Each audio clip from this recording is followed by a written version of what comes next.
Hello बच्चों, आइए प्रश्न को पढ़ते हैं। दो समांतर श्रेणियां 2 4 6 आगे तक और 3 6 9 आगे तक प्रत्येक 200 पदों तक ली गई हैं। ज्ञात कीजिए कि दोनों श्रेणियों में कितने उपपद उभयनिष्ठ हैं। सबसे पहले हमें इस प्रश्न की मुख्य अवधारणा को समझना होगा। हमें इस प्रश्न में क्या दिया हुआ है? हमें इस प्रश्न में दो समांतर श्रेणी दी गई है। तो पहली समांतर श्रेणी क्या है? यह है हमारे पास 2, फिर है 4, फिर है 6। यह है हमारे कुल 200 पदों तक। ठीक इसी प्रकार हमारे पास एक और समांतर श्रेणी है। इस समांतर श्रेणी में हमारे क्या क्या पद हैं? यह है 3, 6, फिर 9 और यह भी समांतर श्रेणी हमारे 200 पदों तक है। हमें क्या करना है इस प्रश्न में? हमें इन दोनों समांतर श्रेणियों में जो पद हमारे उभयनिष्ठ होंगे उनसे एक हमें नई समांतर श्रेणी बनानी होगी। जैसे कि यह पद 6 हमारा उभयनिष्ठ पद है। इसी तरह इस समांतर श्रेणी में हमारा अगला पद क्या आएगा? पहली वाली में यहाँ आएगा हमारा 8, इसके बाद आएगा हमारा यहाँ पर 10 और इसके बाद यहाँ आएगा हमारा 12। नीचे दूसरी समांतर श्रेणी में हमारा अगला पद क्या आएगा? यहाँ पर हमारा अगला पद आएगा 12। तो हम देख रहे हैं यह 12 और ऊपर वाली समांतर श्रेणी में हमारा यह पद 12 भी अगला पद कॉमन हुआ। तो हम कह सकते हैं पहला पद हमारा यहाँ पर 6 उभयनिष्ठ था, दूसरा पद हमारा 12 यहाँ पर उभयनिष्ठ था। ठीक इसी प्रकार हमारा अगला पद क्या उभयनिष्ठ होगा? क्योंकि यहाँ पर हम देख रहे हैं यहाँ अगला पद हमारा उभयनिष्ठ होगा 18। अब हम क्या करेंगे इस समांतर श्रेणी में? हम यहाँ पर उभयनिष्ठ पदों से एक श्रेणी बनाएंगे और उसमें देखेंगे हमारे कितने पद हैं। तो यही हमें इस प्रश्न में ज्ञात करना है। मान लेते हैं यहाँ पर है हमारे m पद और इस श्रेणी को हम कहेंगे यहाँ पर उभयनिष्ठ पदों से बनी श्रेणी। अब हम क्या करते हैं इस प्रश्न में? अब हम इस m पदों वाली श्रेणी में कुल उभयनिष्ठ पदों की संख्या निकालने जा रहे हैं। तो एक बार हम अपनी श्रेणी को पुनः लिख लेते हैं जो हमें उभयनिष्ठ पदों से मिलकर बनी थी। तो 6 फिर 12 फिर हमें मिलेगा 18 फिर हमें मिलेगा यहाँ पर 24। क्योंकि यहाँ पर हम देख रहे हैं हमारा सार्वधातुक कितना है? यहाँ पर हमारा सार्वधातुक यानी कि d है यहाँ पर 6 और यह श्रेणी है हमारे कुल m पदों तक जो हमने यहाँ पर मानी थी। अब हम क्या करते हैं इस श्रेणी का आखिरी पद जान लेते हैं यह कितना होगा। हमें पुनः एक बार दोनों श्रेणियों को लिखना होगा। तो हमारी पहली श्रेणी क्या थी? हमारी पहली श्रेणी कुछ इस प्रकार थी जिसका पहला पद था हमारे पास 2, फिर था 4, फिर था हमारे पास 6, फिर था हमारे पास 8।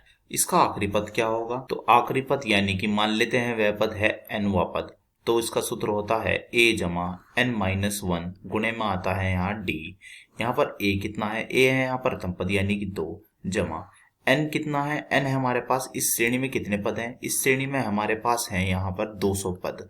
तो रख दीजिए n के स्थान पर 200 और 200 में से जब 1 जाएगा तो हमें कितना मिलेगा? ये हमें मिलेगा 199। d कितना है? यहाँ पर d है हमारे पास यहाँ पर 4 में से जब हम 2 को घटाएंगे तो हमारे पास d आएगा यहाँ पर 2। तो इसके स्थान पर लिख देते हैं हम यहाँ 2। तो यह आएगा हमारा कुल मिलाकर के 400। तो हम कह सकते हैं श्रेणी 1 का हमारा आखिरी पद कितना आया? तो यह आया हमारा आखिरी पद इसका 400। इस 400 से पहला पद क्या होगा? क्योंकि यहाँ पर है हमारा सार्वधातुक 2 का तो यह होगा हमारा 398। अब हम यहाँ पर लिखते हैं इसकी दूसरी श्रेणी। इसकी दूसरी श्रेणी के हमारे पद क्या क्या थे? यहाँ थे हमारे 3, फिर था हमारा 6, फिर क्या था? फिर था हमारा 9, फिर था हमारा 12। हम देख रहे हैं यहाँ पर हमारा सार्वधातुक कितना है? यहाँ हमारा सार्वधातुक है 3 का। ऐसे करते करते हमारा आखिरी पद क्या था? आखिरी पद हम ज्ञात कर पाएंगे tn से। मान लेते हैं वह आखिरी पद था हमारा tn। तो a इस सूत्र के अनुसार आता है a यानी कि 3 जमा n। यहाँ पर भी कुल पत्ते हमारे पास 200 प्रश्न में कहा गया है। देख लीजिए यहाँ लिखा हुआ है दोनों श्रेणियों में ही पत्ते हमारे 200। तो हमने रख दिया -1। अब गुणा में आता है सार्वधातुक। सार्वधातुक है इसका 3। तो यह कितना आएगा? यह आएगा हमारा 3 जमा 199 गुणे में कितना 3।